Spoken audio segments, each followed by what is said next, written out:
Amém? Glória a Deus. Eu convido você a se colocar de pé mais uma vez. Nós vamos estar orando a Deus. Deus, obrigado, Senhor. Que o Senhor possa falar conosco nesta tarde tão bonita, Deus. Que o Senhor possa falar aos nossos corações, assim como o Senhor já tem falado. Pai, eu me coloco debaixo da Tua orientação, me coloco, Senhor, como um servo Teu, Senhor, para que o Senhor fale aquilo que o Senhor quer, Deus, porque nós não viemos aqui à toa, nós viemos aqui para ouvir a Tua palavra, Deus. Nós viemos aqui, Senhor, para aprender mais de Ti, para ouvir a voz do Teu Espírito Santo. Pai, Tu conheces o coração individual de cada um aqui. O Senhor sabe, Senhor, as dificuldades, as lutas diárias da vida de cada um. Tu sabes também, Senhor, das alegrias, e o Senhor se alegra conosco com elas também. Pai, desde o mais novinho, Senhor, até o mais velho, Senhor, o Senhor conhece a necessidade de cada um. E o Senhor segura, Senhor, na palma das Tuas mãos, Senhor, todo esse universo, Deus. Obrigado por isso. Porque é em Ti que nós confiamos, é no Senhor que nós olhamos, os nossos olhos têm que estar voltados em Ti, Senhor. E a Tua palavra nos ensina tantas coisas. Pai, que o Senhor possa falar conosco, é o que eu te peço, no nome de Jesus. Amém. Você pode se assentar. Bem, essa semana, não é?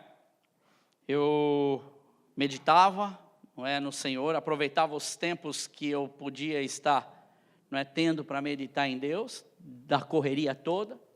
E o Senhor falou muito comigo essa semana novamente, em alguns aspectos, não é? É engraçado que ultimamente Deus tem meio que eu preparo uma coisa, mas Deus vai ali, vai mudando, e eu vou falando, tá bom, Senhor, eu vou percebendo, é nítido de sentir que Deus, Ele muda a direção das coisas mediante aquilo que vai acontecendo, porque Ele se preocupa conosco.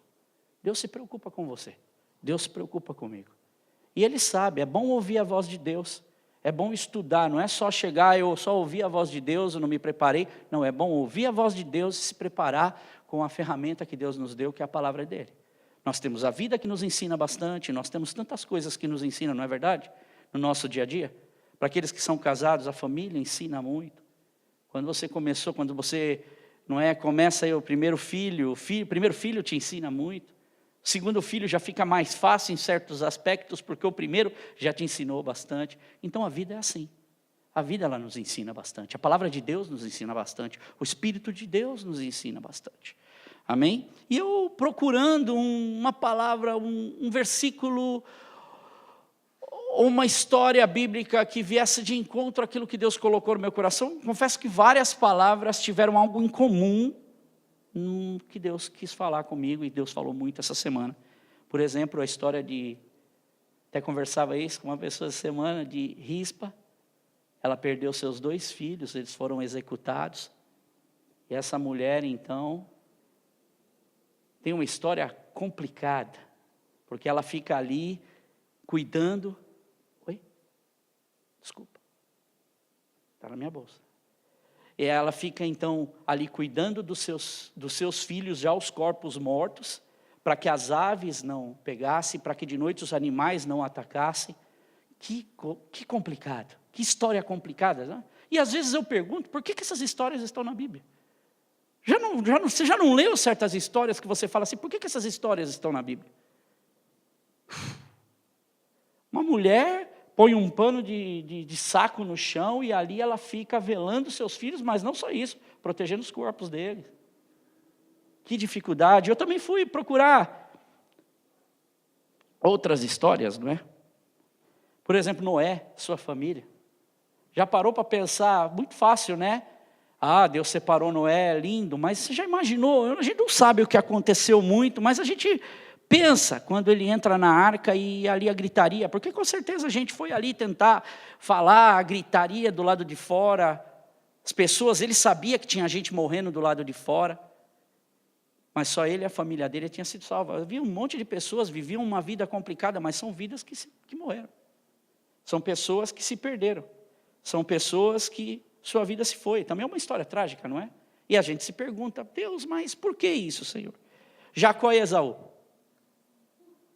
No final da vida, ali já Jacó, já com a sua família feita, depois de ter aprontado com o irmão dele, não é? Mas era plano de Deus que tudo aquilo acontecesse, ele volta e aí ele vai se deparar novamente com o irmão, aí ele pega, divide a família em 2 grupos, porque se o irmão for matar um, ele separa o outro ali no Val de Jaboque, e aí ele pega, manda um, e o outro se salva, e antes ele fala, mas ainda vou mandar uma carreira aí de 3 ofertas para o meu irmão, para ir amolecendo o coração do meu irmão. Mas antes, o que ele faz? Aí a hora que ele pega, ele fica, e ele luta ali com o anjo, e tem aquela frase, não é, que todo mundo usa, né, que Jacó, quando luta com o anjo ali, ele responde, não te deixarei ir, porque o anjo fala para ele, né, não, o anjo do Senhor fala, já está tarde, já tá começando a clarear o dia, e ele fala assim, mas eu não te deixarei ir, a não ser que me abençoes, porque ele sabia que era difícil, ele ia passar uma situação difícil com o irmão dele, que era uma questão de insegurança. E também, por exemplo, de José, do próprio Jacó novamente, com seu filho, quando os irmãos trazem aquelas roupas, a roupa dele, a túnica dele com sangue, e falam, olha, seu filho, as feras pegaram, mataram ele. Você já imagina o coração desse pai? Quando ele vê a roupa do seu filho, e ele acredita no que os irmãos estão falando, mas ele está lá no poço, uma cisterna, e foi vendido pelos seus próprios irmãos. E depois também de Jacó, no final dessa história, para quem já conhece essa história, quando o próprio José fala assim, traz o moço mais novo, lembra disso? Traz o moço mais novo, que eu quero ver. E aí ele coloca ali uma taça, fazendo de conta que o irmão tinha roubado, mas a intenção dele era que o pai viesse, e o pai não iria. E aí ele traz então, ele traz de volta o irmão preso, e aí os filhos vão levar lá a notícia para o pai novamente, olha, é o seguinte, Benjamim ficou. E aí, como é que fica essa história? O coração daquele pai, já perdi um filho, vou perder outro. Está vendo quantas histórias que a gente fala, Deus, por que essas histórias estão na Bíblia? Por que estas histórias estão? Tem certas histórias que nos chamam a atenção, e a grosso modo, falando assim, de uma visão bem objetiva só na leitura, a gente não vai conseguir entender. Porque se a gente não olhar com os olhos espirituais de Deus e não buscar em Deus o que Deus quer nos mostrar, nós não vamos conseguir entender a plenitude da palavra de Deus. Essa palavra que a gente pode dizer, plenitude. E eu queria que você abrisse sua Bíblia. A história que nós vamos falar hoje está em 2 Reis, no capítulo 7, versículos 3 e 4. Talvez você já ouviu essa história. Eu acredito que eu já tenho até mencionado em uma das pregações, não fiquei muito detalhado nessa história, mas devo ter usado, me lembro. E é muito interessante.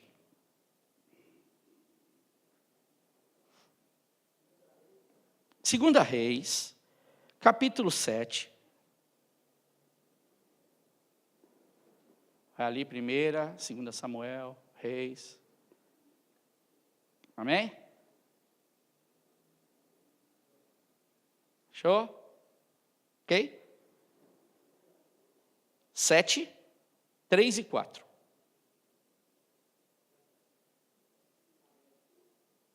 Havia 4 leprosos junto à porta da cidade.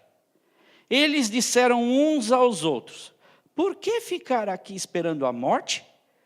Se resolvermos entrar na cidade, morreremos de fome. Mas se ficarmos aqui, também morreremos. Vamos, pois, ao acampamento dos arameus, para nos render. Se eles nos pouparem, viveremos. Se nos matarem, morreremos. Se poupar, a gente vive. Se não, a gente vai morrer. Ok? Por que ficar aqui esperando a morte?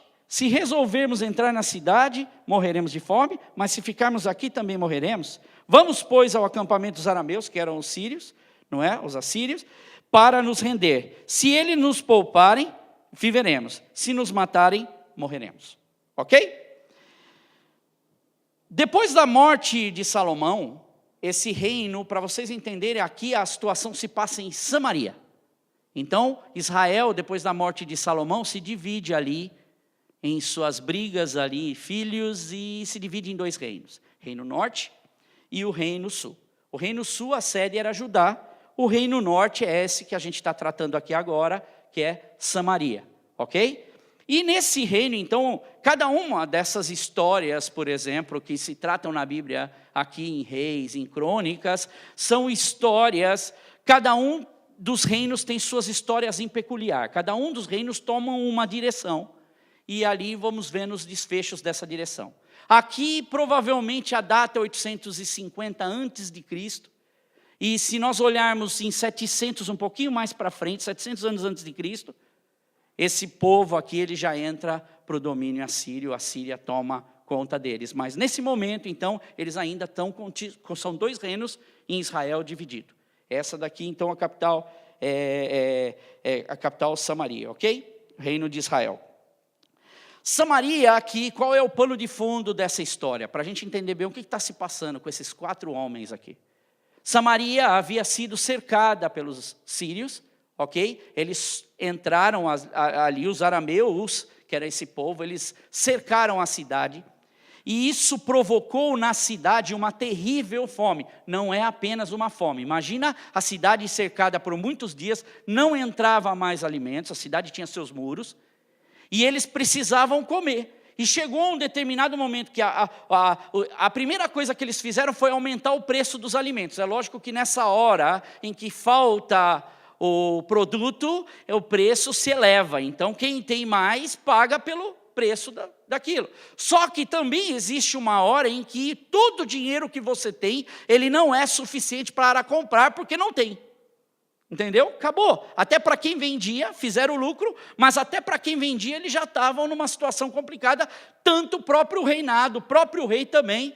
A palavra de Deus mostra aqui que ele não tinha condição também, eles não tinham mais como ajudar o povo. Eles também estavam numa situação difícil. Então, esses preços dos alimentos subiram astronomicamente. E tem, para vocês entenderem um panorama, a coisa ficou tão complicada, que tem até um pouquinho antes, uma mulher, ela está gritando e ela pede para o rei ajuda, e o rei está no muro. E essa mulher, a hora que ela está gritando, o rei fala, olha, o que aconteceu? Perguntou, o que é que você está gritando? Como é que eu posso te ajudar? Ele falou, não tenho nada para te dar, mas o que eu posso te ajudar? E ela disse assim, essa mulher, está vendo essa outra mulher aqui, rei? Ela propôs que eu desse o meu filho para a gente comer ele hoje, e a gente ia matar e comer ele hoje, que foi ontem, né? Ela falando do dia anterior, e nós matamos e comemos o meu filho, nos alimentamos dele, e hoje era para a gente fazer isso com o filho dela, só que ela pegou o filho dela e escondeu. E o rei naquela hora ficou muito nervoso com o profeta Eliseu, e muitas coisas aconteceram. A situação ali, o foco da onde a gente quer chegar aqui no texto é, a situação estava complicada. Para uma mãe entregar seu próprio filho para comer é porque eles já estavam morrendo. Mas Deus, ele também havia prometido pela boca desse mesmo profeta um livramento que iria acontecer no dia seguinte. E aí entra nessa história esses 4 leprosos. Para nós entendermos, você sabe o que o leproso era para aquele povo? Por causa da lei de Moisés, eles eram considerados pessoas totalmente impuras. Em Levíticos, se você for olhar, você vai ver que a Bíblia diz que quem ficasse leproso ou apresentasse quaisquer desses sintomas de lepra, devia usar roupas rasgadas. Então o leproso tinha que usar roupa rasgada, tinha que andar com o cabelo bagunçado, tinha que andar de cobrir a parte inferior do rosto, e ele deveria gritar o quê? Impuro! Impuro! Você já pensou isso? Aonde ele chegasse, ele tinha que gritar, impuro, impuro. Para quê? Para ser o alarme, para dizer que ele tinha o quê? Uma doença. E quando ele tivesse essa doença, que ele estivesse impuro, ele deveria viver, isso em Levítico diz, que ele deveria viver separado da cidade, separado do povo. Está entendendo quem eram esses 4 personagens que a gente está falando deles? Em Números também fala a respeito dessa questão da lepra e de outras coisas. Por exemplo, mandem fora do acampamento todos os que tiverem lepra, porque é uma doença contagiosa. E quem também tiver fluxo de sangue. Por isso a gente começa hemorragia, até da mulher, imagina aquela mulher, aí a gente começa a fazer Peraí, lembra da mulher que Jesus curou do fluxo de sangue, 12 anos? A vida dessa mulher era mais ou menos essa complicação aqui. Ou que se tornar impuro, ou por tocar num cadáver. Até o homem que tocasse num cadáver se tornava impuro, tinha que ser separado, ele tinha que se separar. Por isso nós vamos na outra parábola, qual que é? A do bom samaritano, lembra do sacerdote? Lembra do levita? Ninguém quis parar para ajudar. Vai saber se aquele homem está morto, tem que voltar lá para o templo, tem que me purificar 7 dias, não posso ir ver minha família. Há toda uma estrutura da história de Israel sendo colocada aqui. Quando nós conseguimos visualizar com esse foco, a história ela ganha uma proporção gigantesca. E esses 4 leprosos, eles iriam provavelmente morrer para a doença. Concordam? Era muito difícil que ocorresse, pela medicina, uma cura. Samaria não havia comida nem para eles. E geralmente, quando você está numa situação complicada de vida e você não tem nem para você, a primeira pessoa que você vai cortar é quem realmente já está à beira da morte para morrer. Já viu aqueles filmes que você olha e eles estão, várias pessoas juntas, e eles estão sem mantimento, sem comida, eles olham para os soldados, o soldado que está pior, o soldado que está morrendo, esse é o que eles não vão dar a comida, porque ele não vai poder ajudar, e se você der a sua comida, você tira a tua força, então eles não iriam, eles seriam a última opção, porque eles já estavam morrendo de doença mesmo, eles já estavam fora dos muros da cidade. E aí estes homens, eles dizem assim, para que a gente vai ficar aqui, morrendo de fome? Porque se a gente resolver entrar na cidade, ninguém vai nos dar nada. E se ficar aqui fora, do jeito que a gente está, a gente também vai morrer. E aí eles têm uma ideia, então vamos fazer o seguinte, vamos para o acampamento dos arameus, vamos ir lá para o acampamento dos inimigos, a gente já está fora da cidade, e vamos nos render. Quem sabe eles, nas leis dele, na forma que eles veem, não tem essa lei de que o leproso tem que ficar, eles nos aceitam. E aí a gente chega lá e a gente é bem recebido. Mas se eles não nos aceitarem, a gente vai morrer. Morto, estamos mortos. Diz que tem uma música que diz isso, né? Se correr o bicho pega, se ficar o bicho come. É mais ou menos isso. Eles não tinham para onde correr. Se eles ficassem, eles iam morrer. Se eles corressem, então a probabilidade deles morrer também era muito forte. O otimismo deles era esse, vamos morrer. Então vamos fazer alguma coisa? Ao invés da gente ficar aqui nesse desespero, ficar aqui parado, vamos tomar uma decisão. Você está entendendo mais ou menos a palavra? Você está conseguindo perceber mais ou menos aquilo que Deus falou? Todas as histórias que eu falei têm uma palavra: desespero, aflição, dificuldade. Todas as histórias têm mais ou menos aquelas que a gente falou antes. E a minha pergunta para você é o seguinte: qual foi o pior dia da sua vida? Você consegue enumerar? Enquanto isso eu bebo uma água. Você consegue enumerar na sua história de vida, falar assim, eu tive vários momentos difíceis, vários momentos, mas se você tivesse que escolher um momento da sua vida, você conseguiria falar, olha, eu tenho um momento da minha vida difícil, que eu falo. Pior dia da tua vida? Tenho vários difíceis. Dias piores da minha vida. Mas eu tenho um em especial. Aquele dia eu nunca mais vou esquecer. Os anos vão passar, os anos vão ir para frente, mas aquele dia foi um dia que marcou a minha vida. E às vezes o dia mal que vem para a gente não é a morte de alguém, porque a gente sabe que um dia isso vai acontecer com todos nós. E às vezes a gente coloca a morte, talvez, de alguém como o maior dia, o dia mais infeliz da nossa vida. Mas agora a primeira coisa que Deus nos mostra é que se a gente acredita e confia nele, essa pessoa ela não morreu somente porque nós não víssemos ela aqui, mas ela está na glória com Deus. Então, está no melhor lugar que nós. Agora, se nós tivéssemos que enumerar esses dias da nossa vida, por exemplo, muitas das pessoas, e é comum nós ouvirmos isso, pessoas dizendo, não é justo, a minha vida não é justa, Deus não é justo.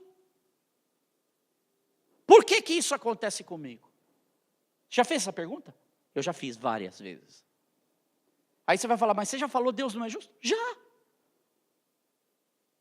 somos seres humanos sujeitos à situação desse mundo e às vezes o desespero, ele bate à nossa porta também. Assim como bateu a porta desses homens. Quando as circunstâncias das nossas vidas ficam ruins, e não importa o que a gente podia comparar como ruim, mas se nós pegássemos e olhássemos para esses 4 homens, esses 4 leprosos, eu acredito que até o meu pior dia não se compara ao pior dia deles. Porque mesmo que o dia deles fosse bom ou fosse ruim, imagina, acordei um dia lindo, de sol, maravilhoso, ai, graças a Deus é outro dia, vamos embora, vamos seguir, outro dia para a nossa vida. Esses homens, eles iriam olhar para a vida dele, e eles iriam olhar para a pele deles, e eles iriam lembrar sempre que eles estavam com lepra. Então o nosso pior dia, não se compararia, porque eles estavam isolados, eles estavam doentes, eles estavam excluídos, eles estavam numa condição que eu poderia dizer para muitas pessoas, nojenta. Porque você imagina, aquilo se gruda na roupa, aquilo causa feridas, porque ele vai perdendo, o seu corpo vai se decompondo. A lepra decompõe a pessoa. Mas para piorar mais a vida destes homens, ainda vem a fome. Eles não estavam só doentes. Eles não estavam só isolados do lado de fora. Vamos ver a história desses homens que a Bíblia está contando. Eles também estavam vivendo em um tempo de fome. Eles também estavam sentindo fome. E eles também seriam a última opção de que alguém desse alguma coisa caso chegasse. Todo mundo ia comer. Eles seriam os últimos a receber qualquer coisa. Depois, para piorar, a Bíblia diz que ainda eles estavam sendo sitiados pelos arameus. Ou seja, eles estavam do lado de fora, sujeitos a serem os primeiros a serem atacados. Quem iria morrer primeiro? Eles. Porque eles estavam desprotegidos. Para piorar mais a situação ainda, o povo de Israel estava perdendo a guerra. Pensou? A gente fala, poxa, minha vida é ruim. Então vamos pensar, lepra, excluídos, fome, eram os últimos da opção de ter a comida, fora dos muros e fora da proteção, estavam em guerra e ainda para ajudar o povo deles estava perdendo a guerra. E tudo que esses homens eles podiam visualizar era a morte. O futuro que eles viam era morte. Então qualquer atitude que eles tomassem, vamos tentar. Vamos ver o que dá. E ante essa encruzilhada de más notícias que muitas vezes nós também temos na nossa vida, e dessa esperança que a gente pode dizer esperança zero, há uma única fonte da esperança que eles tinham, o impossível. Talvez eles não nos matem. Nós somos do povo de Israel. Excluídos, eles não nos ajudam, mas nós vamos encarar e vamos então para lá. Mas há uma coisa interessante que foi o que Deus trabalhou comigo essa semana. Sabe quando a aflição, um momento difícil na nossa vida, ao invés, olha que interessante, de nos derrubar e nos deixar embaixo, ele produz uma reação ao contrário? Você já viveu isso? Quando isso se torna uma grande coragem e você fala, eu vou enfrentar. Eu vou ir para cima, eu vou encarar. Não vou. Está todo mundo lá parado. Dentro da cidade estava todo mundo parado. Ninguém iria fazer o que eles fizeram. Mas eles que estavam morrendo numa situação complicada, falaram, eu vou tentar meu último tiro. E eles vão até o acampamento dos arameus. Agora o interessante é que, sabe quando na nossa vida a nossa única opção que nós temos é a fé? Nós temos a fé, é isso que nós acreditamos. E esse desespero faz de nós ganharmos força. Tem um desenho infantil, eu não sei se você viu, eu vi da Disney, era aqueles desenhos que passava tipo Pica-Pau, lembra? Há muitas imagens que ficam. Era o desenho de um leão. O leão, ele chamava Cordelho o nome do leão. E por quê? Porque esse leão, então o desenho era assim, a gaivota foi levar as ovelhinhas, deixava as ovelhinhas bebezinho para as mães. E ele, quando a gaivota foi entregar, ela tinha que usar óculos. Então é desenho animado, tá? Então é fictício. E aí ela acabou deixando o leãozinho errado para a única ovelha que ficou sem um filhotinho, sem uma ovelhinha para cuidar. E esse leão, na hora, vai. Quando ele vê o erro, ele vai tentar tirar, a ovelha não deixa. E ele acaba ficando aonde? Junto com a ovelha. Quem que cria esse leão? A ovelha. Como é que esse leão foi criado? Como ovelha. Vai ver na história. E aí esse leão vai sendo criado como ovelha. As outras ovelhas, quando ele vai no meio dessas ovelhas, ele vai todo feliz para brincar com as ovelhas começam a tirar um barato dele, porque quando ele é diferente, e quando ele vai tentar imitar a ovelha, ele sai um gatinho. Aí as outras ovelhas começam a brincar com ele. E ele começa a ficar com medo, porque elas brincam e tipo ele fica acuado, é bullying. Já tinha naquela época o bullying com o leão. E esse leão, então, ele vai crescendo. As outras ovelhas ficam mais ou menos grandes e ele fica gigante. Porém, ele continua com a mesma sensação de medo. Com a mesma sensação de terror, porque ele era uma ovelha. Na cabeça dele. Só que a história passa. E chega um momento da história que um lobo uiva de longe, e à noite as ovelhinhas todas ficam com medo, e quem mais fica com medo? O cordelho, morrendo de medo. E o lobo vem e ataca e leva a mãe dele, e ele começa a escutar a mãe dizer, cordelho, lembra até do desenho até hoje, cordelho, e ele com medo, ele não reage. E a mãe vai levada, quando ele olha e ele vê a mãe dar o último grito na beira do penhasco, algo nele acontece e ele vira um leão, porque esse era o instinto dele. E ele, na hora que dá o primeiro uivo, né? Como é que é o do leão? Rugido, perdão. O que dá o rugido, quando ele dá o rugido, o lobo que está já olha para trás. E aí ele vem para cima do lobo, o lobo vai para a beira do penhasco e ele dá cabeçada como uma ovelha e joga o lobo embora. Esse é um desenho muito interessante. Mas você está entendendo? Estes homens tiveram uma grande atitude que os outros não tiveram. Existem situações na nossa vida, na minha e na sua vida, que nós nos parecemos muito com estes homens, talvez numa situação muito diferente. Talvez o que você vive hoje na sua vida é uma situação desesperadora. Talvez o que você precisa hoje tomar é atitude complicada. Eu me lembro que a primeira vez que eu vim para Londres, a primeira vez que eu tomei a atitude de vir para Londres, eu deixei a minha família no Brasil.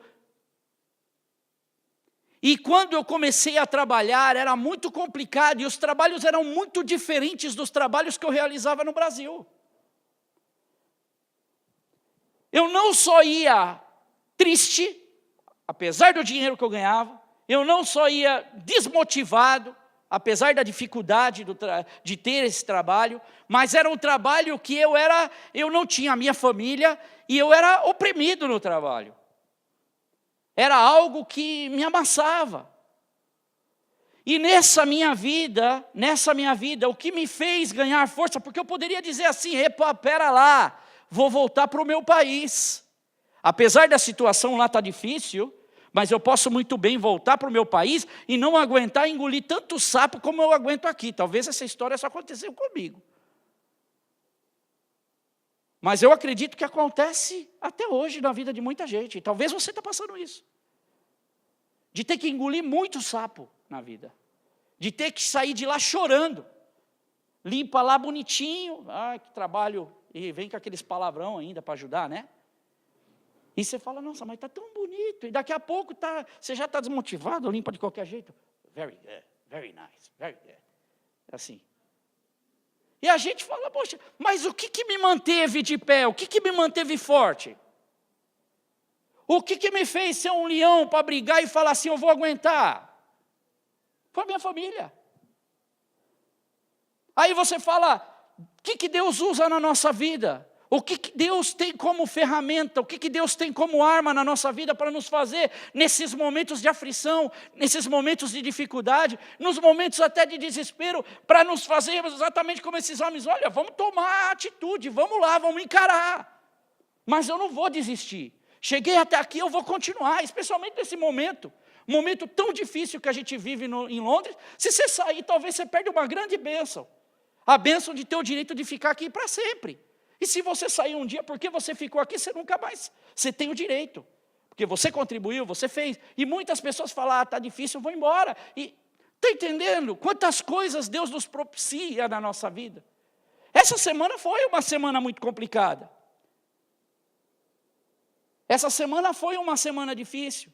Uma semana que eu pude ver nitidamente essa questão da dificuldade. Porque estes homens, a sequência da história é mais ou menos assim, resumindo para você entender. Eles estão andando e vão até o acampamento dos arameus. Só que quando eles chegam lá, eles não encontram absolutamente ninguém. Só o acampamento todo vazio, de gente. Mas tinha mulas, tinha os jumentos, né? Tinha os animais, tinha lá as comidas.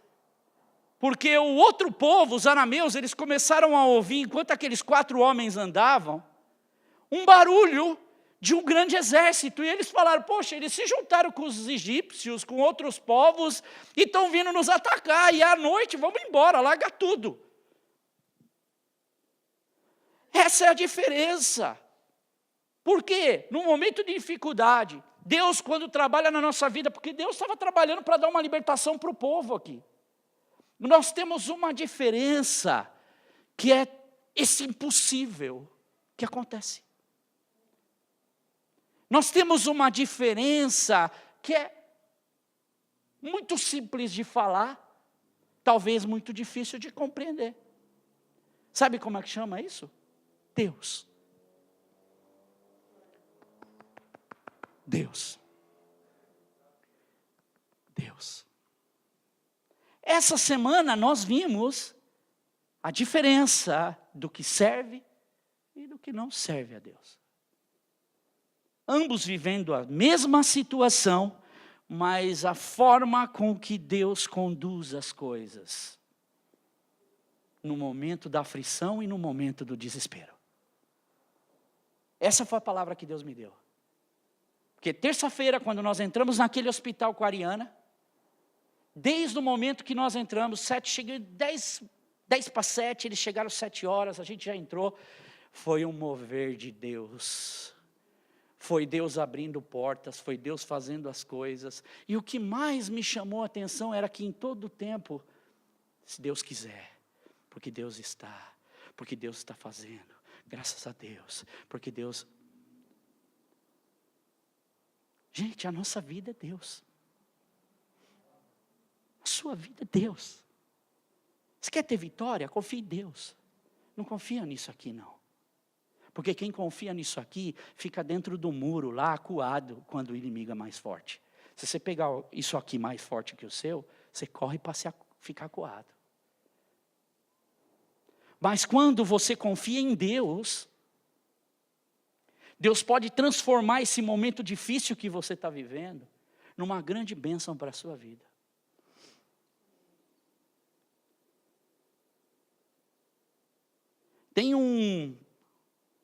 Eu gosto de ler alguns artigos destes grandes homens que fizeram grandes coisas para o mundo. Victor Emil Frankl foi um austríaco e judeu, que ele nasceu em Viena, mas ele era de descendência judaica. E ele era médico, exercia suas funções e tudo, quando aconteceu deles serem pegos pelos nazistas e serem levados para o campo de concentração. Mas antes desse homem ser pego pelos nazistas e ser levado para o campo de concentração, ele começou a fazer algumas coisas para livrar alguns judeus, porque o que os nazistas faziam? Eles tinham aquela raça ariana, então era tudo puro, tudo tinha que ser lindo. Então qualquer pessoa que tivesse problema, ela não mereceria viver, ela tinha que, virava o quê? Para experiências, virava para um monte de coisa, morria, não é? Cobaia. E aí o que acontece? Esse homem, ele começou a ir lá e ver que os próprios alemães estavam forjando certas exames para dizer que dar argumento para que eles pudessem morrer. E ele vai lá e tudo que vinha na mão dele, porque ele era médico e ele era psiquiatra e ele estava trabalhando com isso, ele começava a fazer diferente. Ele livrou muitos judeus da morte. Só que os nazistas pegaram ele e sua esposa estava grávida, ela foi obrigada a abortar. Mas ele continuou firme, então ele e sua esposa foram presos, levados para o campo de concentração. Seus pais também foram presos, sua irmã e seu irmão conseguiram fugir. E depois, então, eles foram separados, sua esposa foi levada para um outro lugar, sua mãe foi levada para um outro lugar. E num último campo de concentração, ele continuou atuando no campo de concentração, ele não parou. Ele falou, vou lutar, eu vou fazer, eu vou continuar, mesmo diante dessa dificuldade, existindo aqui dentro. E ele pegou muitos casos de homens que vinham até ele já rendidos para se suicidar. E como ele era um psiquiatra e psicólogo e doutor, ele começou o quê? A trabalhar com esses homens. E ele fez um dia uma pergunta para um deles, que falou assim, mas o que te dá sentido na tua vida? Por que você diz que a sua vida não tem mais sentido? Ele falou, por quê? Um falou assim, porque eu estudei geografia a minha vida inteira, eu amava escrever livros, escrevi muitos livros, dava palestras em escolas, fazia muitas coisas, e hoje eu já não posso mais fazer os meus livros, eu estou aqui no campo de concentração, para aquele homem estar amarrado de não poder dar sequência naquilo que era a sua vida, que eram os livros, aquilo que ele fazia com tanto amor de ensinar geografia, ele não podia fazer mais, e ele falou, eu vou me suicidar, acabou a vida para mim. E aí ele falou, mas o que te daria ânimo para que você continuasse sua vida? Ele falou, se um dia pudesse escrever os meus livros novamente, se um dia eu pudesse ter essa esperança de que eu vou escrever meus livros. Para o outro, ele fez a mesma pergunta separado. Ele perguntou, o que é que te daria esse ânimo da vida? E um dos homens disse para ele assim, olha, eu mandei minha filha embora daqui, minha filha foi embora, eu consegui mandar ela para os Estados Unidos antes que eles pegassem para o campo de concentração. Só que eu não vou ver mais minha filha. Então, mas o que te daria ânimo para você falar, eu vou continuar vivo, eu vou continuar lutando? E aí ele falou assim, o que me daria ânimo era de eu poder pegar minha filha nos braços novamente, de estar junto com ela. Ele falou, então enquanto você está vivo, lute. Enquanto há esperança, lute. Enquanto você pode, lute por esse sonho, porque é você que está enterrando esse sonho, porque esses homens, esse campo de concentração não pode enterrar o seu sonho, porque eu continuo exercendo a minha profissão aqui dentro. E aí, antes dele praticamente terminar a sua vida morrendo, porque ele adoeceu dentro desse campo, o Viktor Frankl, ele consegue ali ajudar muitas pessoas e ele consegue ser livre. Os americanos entram e conseguem ali, junto com uma força armada, conseguem libertar esse homem. E ele vem com vários livros lindos. Já morreu, já é falecido, acho que em 1997, mas é um grande psicólogo. E geralmente ele é muito estudado dentro da psicologia. E ele diz o seguinte, quando a pessoa, ele falava, era muito claro, quando havia chamada todos os dias para as pessoas, porque eles tinham que fazer a chamada todos os dias para se apresentar de manhã em Auschwitz, que foi onde ele ficou. Se ele ouvisse, o fulano não quis levantar, hoje não veio. Este fulano, ele já sabia que não duraria muito tempo. E ele fala assim nos livros dele, que muitas vezes ele viu muitas histórias dessa, de pessoas que não levantaram mais, de pessoas que desistiram. Não estavam doentes, mas não aguentaram o tranco da vida, não aguentaram a situação difícil. E poucos meses depois, aqueles que aguentaram a situação, conseguiram, muitos deles, que ficaram firmes, permaneceram, muitos morreram. Ele vem a saber, depois que a esposa morreu, com 24 anos de idade, ele vem a saber que a família dele morreu. Mas você consegue entender que no momento do desespero na nossa vida, Deus, ele tem essa força em nós. Nós carregamos Deus na nossa vida, nós carregamos Cristo, nós carregamos o Espírito de Deus, que faz uma diferença. E eu me lembro de estar sentado junto com a Sandra, com o Roy, eu falei, como é diferente. Como a gente é diferente. Você olhar para a Ariana e ver a Ariana se preocupar às vezes com os outros e lá com dor. Né, Edu? Você vê ela se preocupando. Ai, desculpa. Ai, e aquele lá? Gente, isso é Deus. A diferença de quem tem Deus é que se lembra dele. A diferença que tem Deus é que entrega para ele. A diferença de quem tem Deus é que não olha para o seu problema e desiste.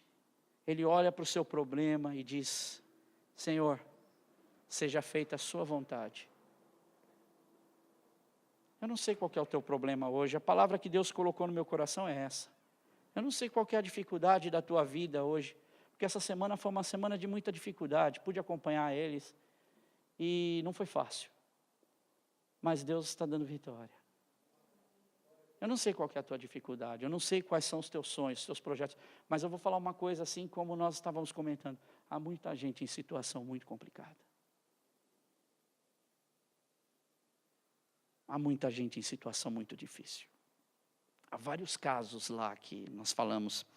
A cirurgia que a Ariana fez vai ser apenas temporária, não vai resolver o problema dessa criança, porque virão mais.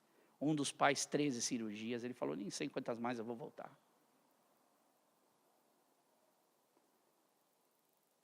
Muitas pessoas em desespero, mas sabe, para nós que estamos em Cristo,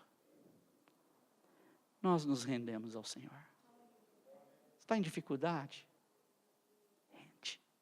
Está em desespero? Vira um cordeiro. Vira um gigante em Deus. Vira um gigante no Senhor. A história que eu gosto muito e eu encerro com ela é de Davi. Todo mundo estava com medo do gigante. Uns estavam até fazendo conta quanto pesa essa armadura do gigante. Pesava 65, segundo diz. A ponta da lança, nossa, o tamanho da ponta da lança, se acertar essa lança em mim, destrói. 7 quilos. Olha o capacete dele, rapaz. 20 quilos. Uau. Olha o tamanho. Puxa, aí olhava um para o outro, Jonatas, você não dá conta não, cara. Vai precisar uns 5 do C para aguentar esse homem. Olha a visão deles. Aí vem Davizinho, levar comida para os irmãos, curioso. Aí o gigante fala assim, vai, prepara o homem, cadê o seu Deus? Cadê? Ele fala, mas quem que é esse circunciso? Quem é esse cara? O circunciso seria, quem é esse cara que não é separado? Quem que não é esse cara que é marcado por Deus? Quem que não é esse cara que é de Deus? Ele não olhou para o tamanho de gigante, ele não olhou para o peso do capacete, da armadura. Ele olhou e falou assim, você está frito. E ele não demora muito, porque ele pega 5 pedrinhas. Se fosse eu, acho que eu pegaria umas 30, 40, porque se eu errasse uma, eu tirava outra, ia tirando. Ele não, pegou 5. Ele falou, não, se eu não acertar na primeira, a segunda eu não erro. Visão. O que Deus pede de nós é visão.